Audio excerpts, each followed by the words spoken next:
Donc nous bénissons encore l'Éternel notre Dieu, le Dieu de gloire, le Dieu de grâce, le Dieu d'amour, le Dieu de paix, le Dieu fidèle, riche en bonté et lent à la colère. Nous bénissons aussi, nous saluons tous les saints partout dans le monde, que la grâce et la paix de notre Dieu vous soient multipliées à tout un chacun au nom puissant et glorieux de notre Seigneur et Sauveur de gloire, Jésus-Christ de Nazareth, le Dieu vivant et vrai, l'unique et le seul vrai Dieu, le roi des rois et le Seigneur des seigneurs. Donc nous poursuivons notre enseignement sur les bénédictions. Nous avons fait un parallèle dans un premier temps d'Adam. Nous avons vu Adam, les promesses qui avaient été faites à Adam. Donc je reprends rapidement. Ouais, Genèse 1, 28, Dieu bénit Adam et dit: soyez féconds, multipliez-vous, remplissez la terre, soumettez-la, dominez sur les poissons de la mer, sur les oiseaux du ciel et sur tout animal qui rampe sur la terre. Genèse 1, 29, Dieu dit: voici, je vous donne toute herbe porteuse de semences, arbre fruitier porteur de semences. Genèse 1, 30, à tout animal de la terre, à tout oiseau du ciel, à tous ceux qui rampent sur la terre et qui a souffle de vie, je donne toute herbe verte pour nourriture. Donc, ça, c'était des ordres que Dieu a donnés. Et ces choses-là sont toujours d'actualité. Vous voyez? Donc, voilà. Donc, lorsque nous partons dans la bénédiction d'Abraham, c'est sur celle-là qu'on va vraiment beaucoup plus se focaliser, parce que Abraham, aussi la postérité d'Abraham, il y a Isaac, et Isaac aussi fait référence au fils. Donc, le fils, au jour d'aujourd'hui, nous croyons que c'est Christ, mais nous voulons voir déjà tous les éléments qui ont été mentionnés, premièrement chez Abraham, pour pouvoir basculer vers le fils. D'accord? Genèse chapitre 12, nous voyons, le Seigneur dit à Abraham: va-t'en de ton pays, de ta patrie et de la maison de ton père. Ces choses-là même se retrouvent dans la vie du croyant. Ouais, du croyant sauvé.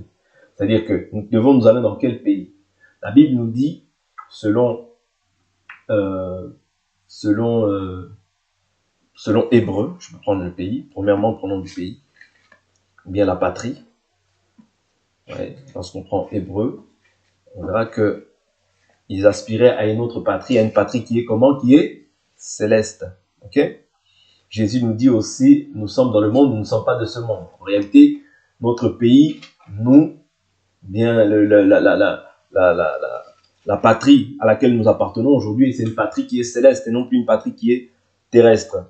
Je prends une écriture, Hébreux chapitre 11. Hébreux chapitre 11. Alors, verset 8, il dit: c'est par la foi qu'Abraham obéit à l'appel de Dieu, en partant vers un pays qu'il devait recevoir en héritage.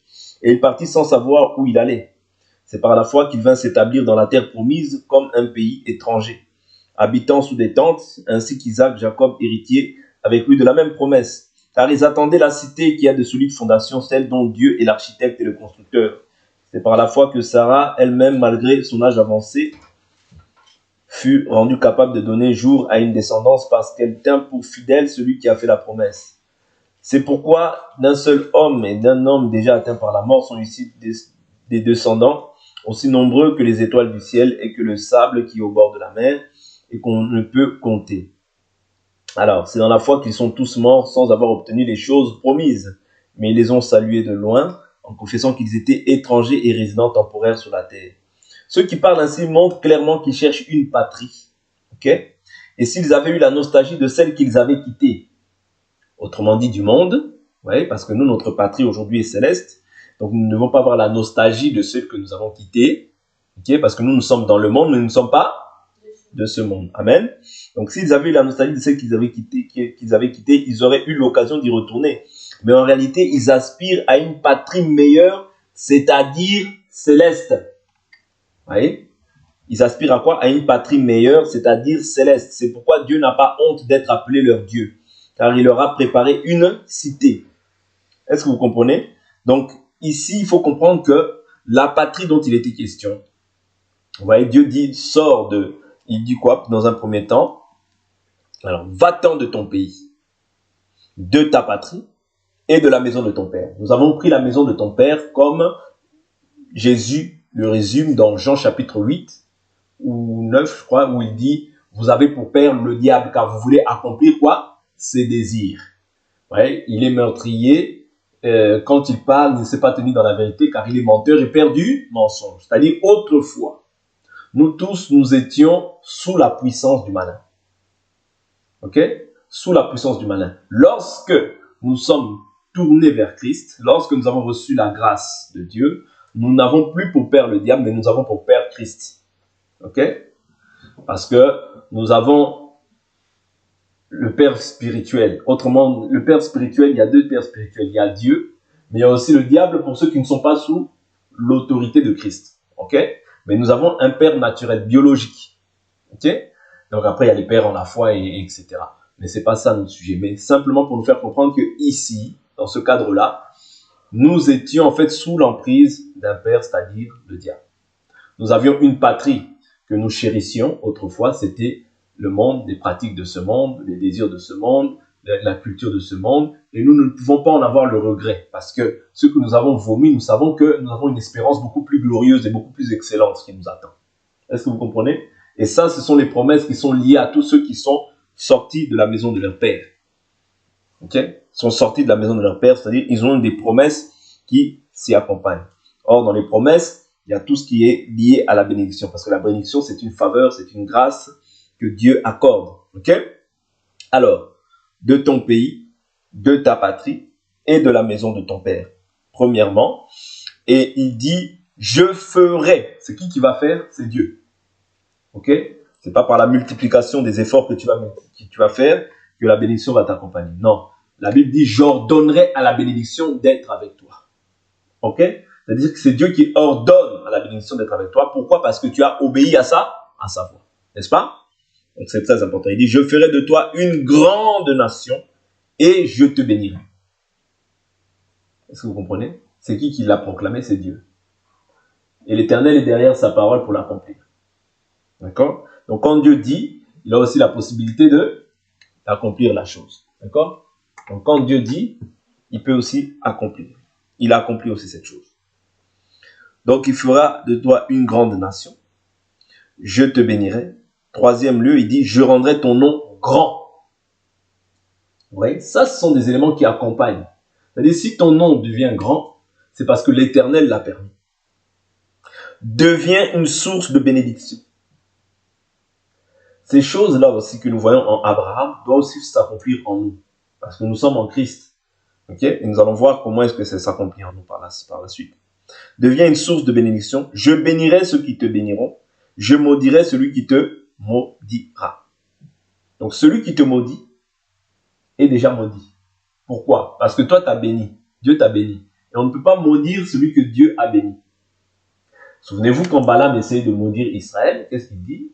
Il a dit, Balaam qui disait, mais pourquoi bénis-tu? Il dit, comment maudirais-je celui que Dieu n'a pas voué à la malédiction? C'est-à-dire, pour que toi tu sois maudit, il faut que ce soit Dieu qui te voue à la malédiction. Et c'est par là que tu seras maintenant asservi à tes adversaires. Si Dieu ne te voue pas à la malédiction, point de malédiction pour ta vie. D'accord? Les gens peuvent s'énerver comme ils veulent. Les gens peuvent former des cabales comme ils le veulent. Mais si Dieu a décidé de te bénir, il te bénira, quoi qu'il arrive, quoi que les hommes disent, quoi que les hommes fassent. Ouais, parce qu'il est le Dieu de tout esprit et de toute chair. D'accord? Et rien n'est impossible à Dieu, rien n'est impossible à celui qui croit. D'accord? Donc, je rendrai ton nom grand, deviens une source de bénédiction. Je bénirai ceux qui te béniront, je maudirai celui qui te maudira. Toutes les familles de la terre seront bénies en toi. Ah, donc si tu veux être béni, il faut être en Abraham. Abraham, qui est l'image du Père, en la foi. Vous voyez? Du Père. Abraham qui est l'image du Père. Or, nous croyons que notre doctrine, comme je le dis toujours, parce que Abraham, c'est un type du Père, donc je prends Abraham comme étant le Père, Dieu. Vous voyez? Parce que Dieu, en tant que Père, il est créateur. Donc, Abraham comme étant le type du Père ici, nous croyons que quand tu as le Père et le Fils en toi, tu as la bénédiction.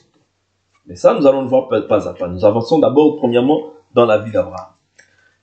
Je prends une autre bénédiction qui avait été dit à Abraham. Abraham, Genèse 13, Abraham était très riche en cheptel, en argent et en or. Genèse 13, 1. Genèse 13, 5 à 6, le pays était insuffisant pour qu'ils restent ensemble, donc avec Lot.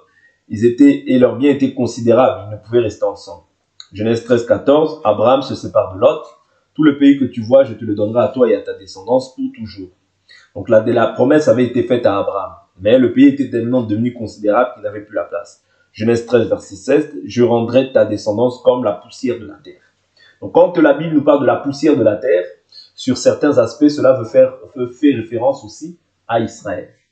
Ok? Alors, Genèse 15, il dit, verset 1, il dit, je suis ton bouclier et ta récompense sera très grande. Ça, c'est les promesses que Dieu fait à Abraham. Genèse 15, 5, il dit, contemple donc le ciel et compte les étoiles si tu peux les compter. Il ajouta, telle sera ta descendance. Donc, comme les étoiles du ciel et comme le sable qui est au bord de la mer.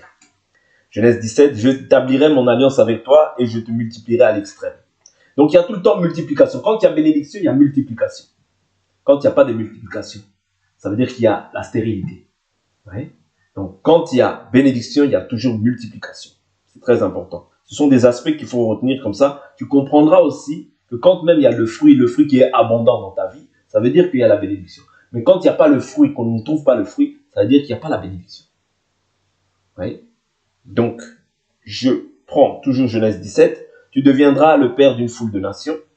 On ne t'appellera plus du nom d'Abraham, mais ton nom sera Abraham. Donc Dieu aussi, non seulement il le prend, mais il change aussi son nom. Abraham, père élevé, Abraham, père des multitudes. Ouais. Je te rendrai fécond, je ferai naître de toi des nations et des rois sortiront de toi. Pourquoi? Parce qu'il a la bénédiction. Des rois doivent sortir de lui. J'établirai mon alliance avec toi et ta descendance après toi dans toutes leurs générations. Ce sera une alliance perpétuelle en vertu de laquelle je serai ton Dieu et celui de tes descendants après toi. C'est-à-dire, Dieu est le Dieu d'Abraham. Et ensuite, le Dieu de tous ses descendants. Ouais. Donc Dieu est d'abord le Dieu d'Abraham et le Dieu de tous ses descendants. Parce que Dieu établit une alliance avec Abraham. Donc quand toi tu demeures en Abraham, qui est le père de la foi, c'est-à-dire quand toi tu crois aussi, parce que quand on parle d'Abraham, on parle de la foi. C'est-à-dire c'est celui qui a manifesté la foi. Donc quand toi aussi tu crois, tu as part aussi à toutes ces bénédictions. Est-ce que vous comprenez? Parce que quand on parle d'Abraham, on parle de la foi qu'il a manifestée. Or, nous aujourd'hui, quand nous avons foi en Christ, nous avons aussi mis foi en Dieu, donc nous sommes déclarés aussi fils d'Abraham par rapport à la foi. C'est-à-dire que ces promesses qui ont été faites à Abraham aussi s'accomplissent aussi dans ta vie. Est-ce que vous comprenez? Est-ce que je me fais comprendre jusqu'à présent ou je vais trop vite? Ça va? Ok, on avance petit à petit. Donc, demain le Père, on ne t'appellera plus Abraham, ton nom sera Abraham. Je te rendrai fécond, je ferai de naître de toi des nations et des rois sortiront de toi. J'établirai mon alliance avec toi et ta descendance après toi dans toutes leurs générations. Ce sera une alliance perpétuelle en vertu de laquelle je serai ton Dieu et celui de tes descendants après toi. Je te donnerai à tes descendants après toi le pays dans lequel tu viens d'immigrer, tout le pays de Canaan en possession perpétuelle et je serai leur Dieu. C'est-à-dire qu'il y a des possessions, il y a des promesses qui sont liées aussi au fait qu'il y ait la bénédiction. Tout mâle parmi vous sera circoncis. Ça aussi c'est important, comme signe d'alliance. À l'âge de 8 jours, qui sont nés dans la maison ou à qui a pris d'argent. Donc, tout mâle doit être circoncis. La circoncision, nous allons le voir aussi par la grâce de Dieu. Je suis obligé de faire un récapitulatif pour pouvoir rentrer après dans ce qui est là, c'est-à-dire comment est-ce que cette écriture prend vie maintenant dans la vie de tout un chacun d'entre nous. D'accord? Je suis obligé de répéter les bénédictions. Ça va nous permettre de mieux comprendre. Alors, Genèse 17, il dit, je bénirai aussi Sarah, elle donnera naissance à des nations, les rois de plusieurs peuples sortiront d'elle. Genèse 17, 19, ta femme donnera un fils, tu l'appelleras Isaac. J'établirai mon alliance comme une alliance perpétuelle avec lui et sa descendance après lui. Il parle d'Ismaël aussi, il dit, Ismaël, je le bénirai, je le rendrai fécond et je le multiplierai à l'extrême. Il engendrera 12 princes et je ferai de lui une grande nation. Genèse 22, 17, là, ce sont les promesses qui sont données encore à Abraham. Il dit, à Abraham, il dit, je te comblerai de bénédictions.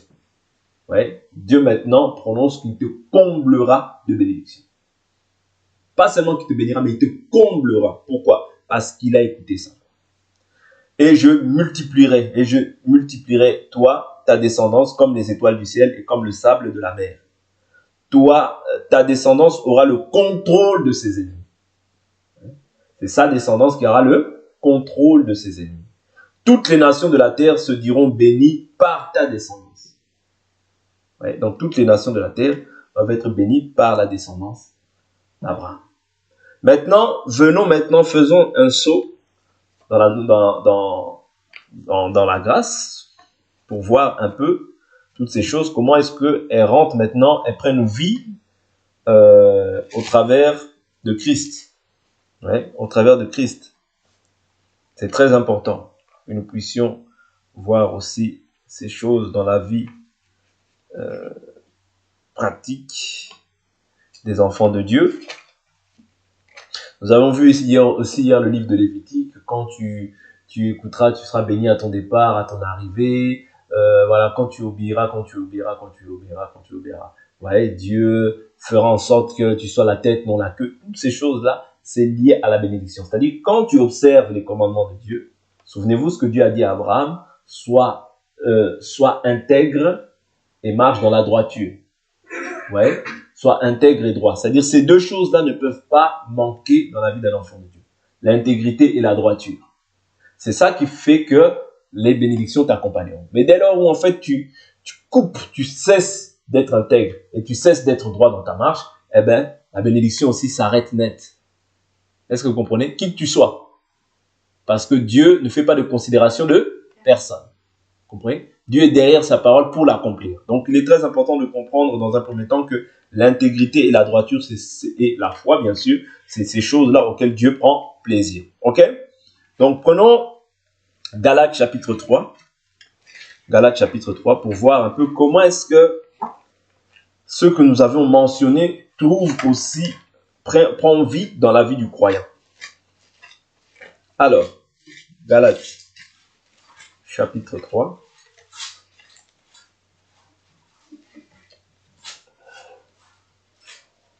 Galates 3.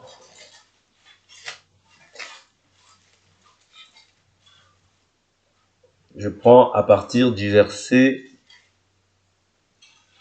1. Ô Galates insensés, qui vous a fasciné, vous aux yeux de qui a été dépeint Jésus-Christ crucifié. Voici seulement ce que je veux apprendre de vous. Est-ce en pratiquant la loi que vous avez reçu l'esprit ou en écoutant avec foi? Êtes-vous tellement insensés? Après avoir commencé par l'esprit, allez-vous maintenant finir par la chair? Avez-vous fait tant d'expériences en vain? Si du moins c'est en vain, celui qui vous accorde l'esprit et qui opère des miracles parmi vous, le fait-il donc parce que vous pratiquez la loi ou parce que vous écoutez avec foi? Ouais. Donc, premièrement, quand on écoute, on doit écouter avec foi. La foi est définie par la confiance, l'assurance qu'on a dans cette parole. Ça veut dire qu'il faut que tu utilises, premièrement, que tout homme est menteur et Dieu seul est vrai. Tout ce que Dieu a dit est vrai. Tout ce que Dieu a dit est vrai. Et tout ce que l'homme peut dire qui ne sort pas, en fait, qui ne trouve pas d'appui sur ça, c'est faux.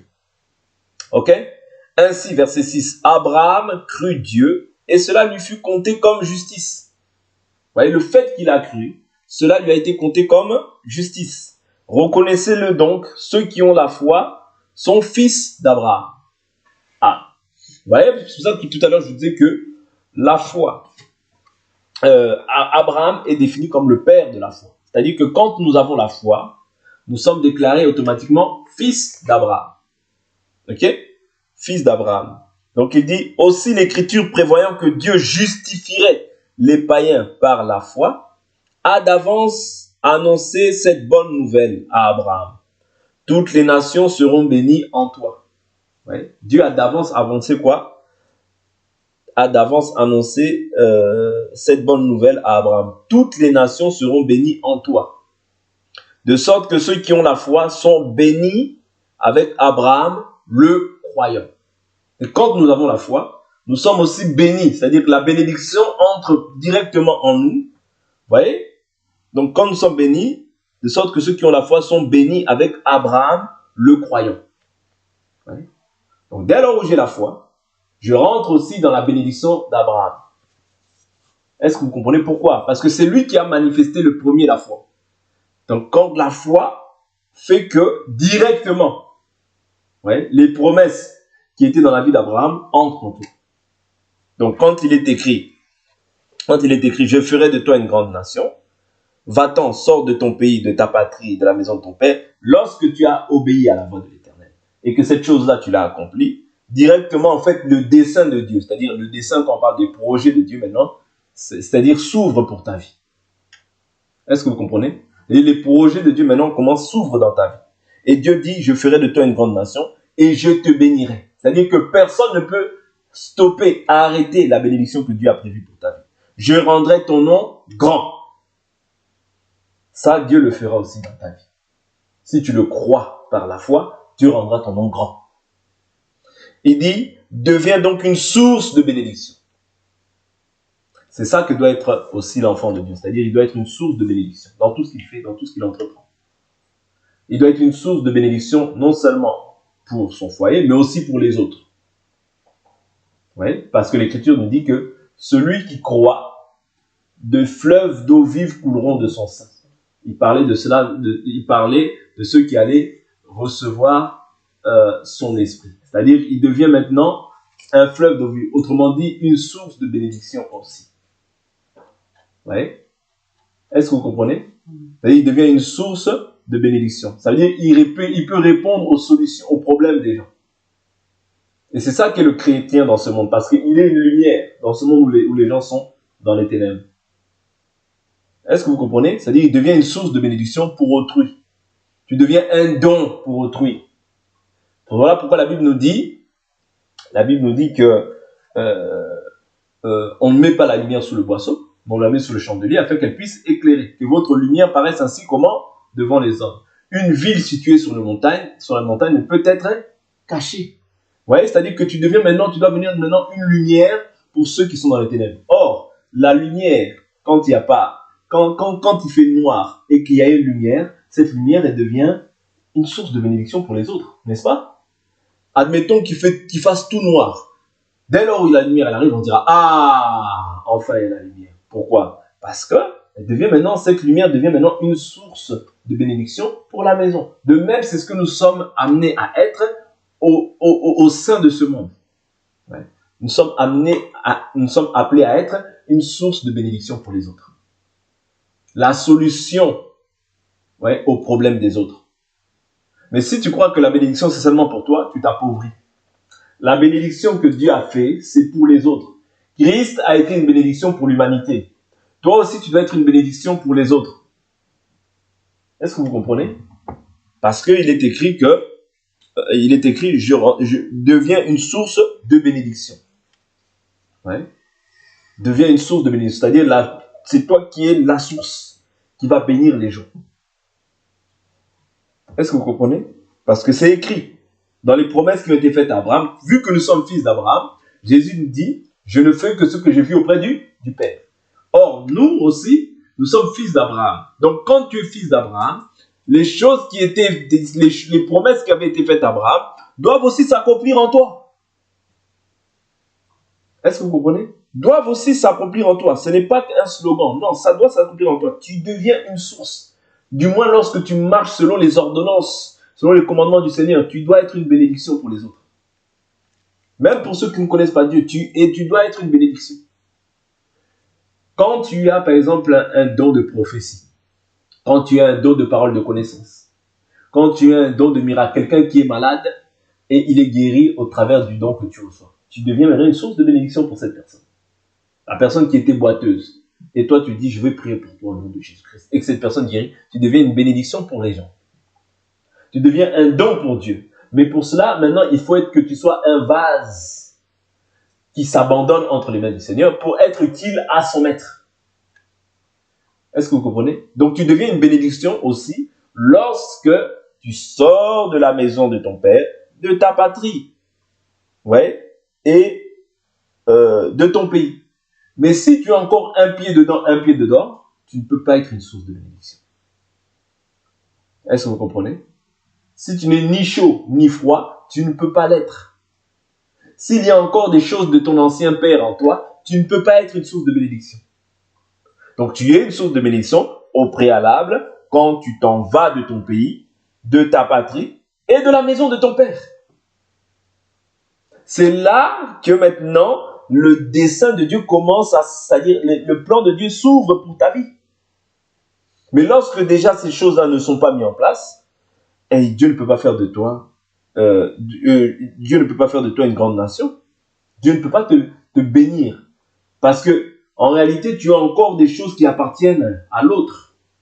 Est-ce que vous comprenez? Quand je parle de l'autre, je parle de l'adversaire. Donc, premièrement, il faut t'en aller de ton pays, de ta patrie et de la maison de ton père. Nous avons une patrie qui est céleste, nous avons des promesses qui sont célestes et Dieu ne ment pas. Si tu fais ta part, Dieu fera la sienne. Et je vous dis toujours que la bénédiction t'accompagne. C'est-à-dire que ce n'est pas toi qui vas forcer. Non, comme tu es en Abraham, la bénédiction t'accompagne. Sans forcer, sans le moindre effort. Mais tu dois d'abord sortir de ton pays, de ta patrie, de la maison de ton père. Vous voyez? C'est comme ça que tu verras aussi la gloire de Dieu. Si quelqu'un me sert, mon père l'honorera. Autrement dit, si quelqu'un ne me sert pas, le père ne peut pas te voir. Est-ce que vous comprenez? Donc, deviens une source de bénédiction. Je bénirai ceux qui te béniront. Je maudirai celui qui te maudira. Celui qui te maudit, sans faire beaucoup de calculs, beaucoup d'efforts, il est déjà maudit. Les magiciens, les sorciers, et même des gens comme ça à qui tu n'as peut-être rien fait, qui te maudissent injustement, la malédiction les poursuit aussi. Pourquoi? Parce qu'ils t'ont maudit. Or, on ne maudit pas celui que Dieu a béni. Est-ce que vous comprenez? On ne maudit pas celui que Dieu a béni. On ne maudit pas. Ok? Il dit, toutes les familles de la terre seront bénies en toi. Donc, c'est pour ça que je vous disais tout à l'heure que tu dois être une source auquel les gens viennent s'abreuver. Mais pour le devenir, il y a tout un... C'est-à-dire, il y a des prérogatives qui sont déjà établies. Lorsque tu remplis en fait ta part, Dieu fera automatiquement la sienne. Ouais, Dieu fera automatiquement sa sienne. La Bible dit Abraham était très riche en cheptel, en argent et en or. Moi, je crois qu'il peut y avoir parmi nous des indigents, mais Dieu fera en sorte que toi, tu ne manques pas de quoi manger, de quoi boire. La Bible dit, si nous avons la nourriture et le vêtement, cela nous suffit. Mais ceux qui veulent s'enrichir tombent dans une foule de désirs. Mais il peut y avoir aussi des riches parmi nous. Ce n'est pas un péché. Abraham était riche. Vous voyez? Mais nous ne pouvons pas courir après ces choses-là parce que Dieu, lui, sait de quoi nous avons besoin. Si Dieu t'accorde des richesses, c'est pour que tu puisses être une source de bénédiction pour ceux qui n'en ont pas. Est-ce que vous comprenez? C'est pour que tu puisses avoir de la libéralité. C'est pas moi qui le dis, prenons cette écriture. Laissons un doigt dans Galates 3, je n'ai pas terminé. Je prends 1 Timothée, chapitre 6. Donc, si toi, tu as des biens, si toi, tu es aisé, c'est bien, c'est pas mauvais, mais n'oublie pas que si tu es aisé, c'est Dieu qui te donne cette richesse. C'est pour que toi aussi, tu deviennes une source de bénédiction pour ceux qui ne sont pas dans ces choses-là. Et tu ne dois pas t'attacher, en fait, à l'argent. Ton cœur ne doit pas être attaché à ces choses-là. Pourquoi? Parce que ce sont des richesses éphémères et passagères. Ok? Je prends 1 Timothée chapitre 6, verset 7. 1 Timothée 6, 7, il dit « Car nous n'avons rien apporté dans le monde, comme aussi nous n'en pouvons rien emporter. Si nous avons la nourriture et le vêtement, cela nous suffira. Mais ceux qui veulent s'enrichir tombent dans la tentation, dans le piège et dans une foule de désirs insensés et pernicieux qui plongent les hommes dans la ruine et la perdition. » Pourquoi je dis ça?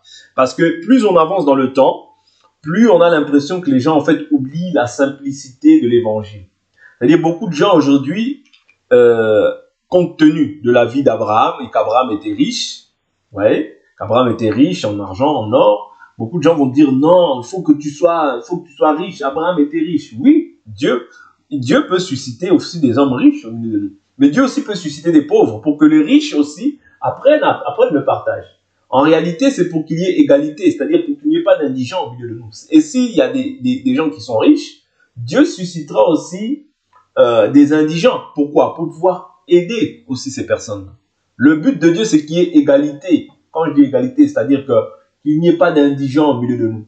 C'est ça. Vous voyez? C'est-à-dire que les gens puissent manquer de rien. Et cela sera un sujet d'action de grâce. Parce que quand le riche, que Dieu a béni, agit ainsi, ben, la Bible nous dit il s'acquiert un solide trésor pour la gloire à venir. Vous voyez? pour l'espérance qui est à venir. Je continue la lecture ici, rapidement. Il dit, mais ceux qui veulent s'enrichir tombent dans la tentation, dans le piège et dans une foule de désirs insensés et pernicieux qui plongent les hommes dans la ruine et la perdition. Car l'amour de l'argent est la racine de tous les maux. Quelques-uns, pour s'y être adonnés, se sont égarés loin de la foi et se sont infligés à eux-mêmes bien des tourments. Pour toi, homme de Dieu, fuis ces choses et recherche la justice, la piété, la foi, l'amour, la patience, la douceur. Combat le bon combat de la foi, saisis la vie éternelle à laquelle tu as été appelé et pour laquelle tu as prononcé cette belle confession en présence d'un grand nombre de témoins. Je te le recommande devant Dieu qui donne la vie à tous les êtres et devant le Christ Jésus qui a rendu par sa belle confession devant Ponte Pilate, garde le commandement sans tâche, sans reproche jusqu'à l'apparition de notre Seigneur Jésus-Christ, que manifestera en son temps les bienheureux et seuls souverains, le roi des rois et le Seigneur des seigneurs, qui seul possède l'immortalité, qui habite une lumière inaccessible, que nul homme n'a vu, nul ne peut voir, à lui la gloire, l'honneur, la puissance éternelle. Il dit, recommande aux riches du présent siècle de ne pas être orgueilleux et de ne pas mettre leur espérance dans des richesses incertaines. Vous voyez, Dieu appelle ces richesses les richesses incertaines. C'est-à-dire que tu peux avoir des richesses aujourd'hui et tu peux ne plus les avoir demain. C'est pas ça, c'est pas là où ton cœur doit être. Parce que la Bible nous dit que là où est ton cœur, c'est là où aussi est ton trésor. Or, nous, notre trésor, c'est-à-dire le trésor que nous accumulons, c'est les richesses que nous avons en Christ. Et Christ nous promet aussi, nous fait des promesses. Il nous dit que je ne t'abandonnerai pas, je ne te délaisserai pas. Vous voyez? Mais la Bible nous dit que si vous avez la nourriture, le vêtement, cela vous suffit. C'est-à-dire, si Dieu t'accorde plus, gloire à Dieu, glorifie Dieu. Mais ton cœur ne doit pas courir après ces choses-là. Parce que ces choses-là, ce sont des choses éphémères et passagères. Mais plus tu t'attaches aux choses d'en haut, plus aussi c'est une richesse, les choses d'en haut. On ne le voit pas comme ça, mais c'est une richesse. Ouais, Dieu a départi dans le corps du Christ plusieurs richesses dans la vie, dans la vie de chacun d'entre nous. C'est-à-dire, quand toi tu as un don de parole de sagesse, un don de parole de connaissance, un don de miracle, un don de guérison, un don de parole de foi, tout ça, ce sont des richesses, les diverses richesses que Dieu a placées dans le corps pour sa gloire, pour que sa gloire puisse se manifester. Vous voyez? La connaissance, c'est une richesse. Toutes ces choses, ce sont des richesses que Dieu donne à son Église. Donc, c'est ces richesses-là qui sont certaines et qui nous garantissent la vie éternelle. Ok?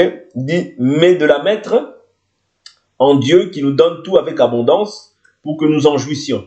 Qu'ils fassent le bien, qu'ils soient riches en bonne œuvre, qu'ils aient de la libéralité, de la générosité et qu'ils s'amassent ainsi un beau et solide trésor pour l'avenir afin de saisir la vraie vie. Vous voyez? Donc, la vraie vie, c'est pas celle que nous voyons. La vraie vie, c'est la vie à venir.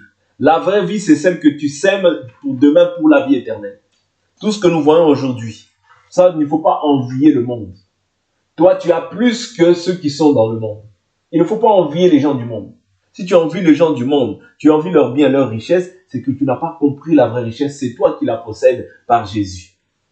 La vraie bénédiction, c'est toi qui la possèdes parce que Christ est en toi. Et c'est lui la vraie bénédiction. C'est-à-dire que même si, je prends un exemple là, et je vais m'arrêter là, demain on continuera dans le livre de Galates chapitre 3. J'ai juste pris un passage dans le livre de Galates chapitre 3, et là je prends je veux le dire oralement, Luc chapitre 15, je crois, ou 16. Là où nous voyons le riche et le pauvre, Lazare.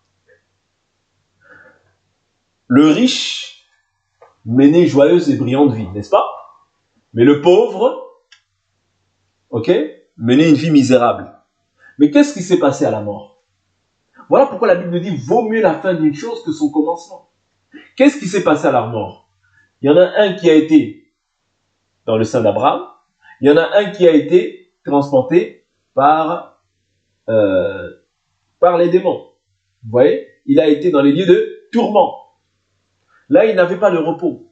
Cela ne veut pas dire que parce que lui, il était riche et que lui, il était pauvre, alors comme il est pauvre, Dieu va lui faire grâce. Non. C'est-à-dire, cela nous montre en fait que la vraie richesse, c'est laquelle? La vraie richesse, c'est celle qui s'attache aux choses d'en haut. Ouais. La vraie richesse, c'est celle qui s'attache aux choses d'en haut. Et la pauvreté, la vraie pauvreté, c'est celui en fait qui est aveuglé par les richesses du monde et qui n'a pas Christ.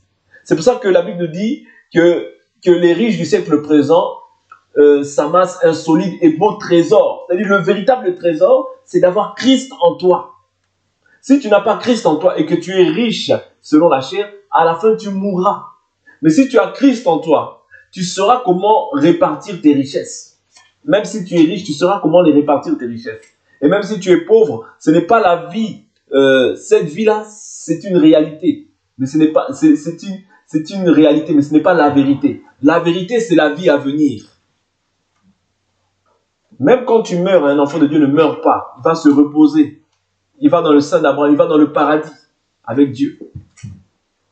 Donc, c'est pourquoi tu dois comprendre, en fait, tu dois changer ta mentalité afin de comprendre réellement c'est quoi la bénédiction. C'est une grâce, c'est une faveur, oui.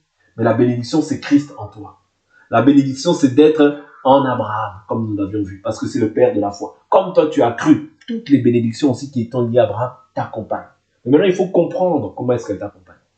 Tu dois sortir de la maison de ton père, de ta patrie et de ton pays. Et tu verras la gloire de Dieu aussi t'accompagner dans tout ce que tu entreprends. Que la paix, la grâce et la bonté de notre Dieu nous soient multipliées. Pour aujourd'hui, on s'arrête là, on va prier au nom de Jésus-Christ.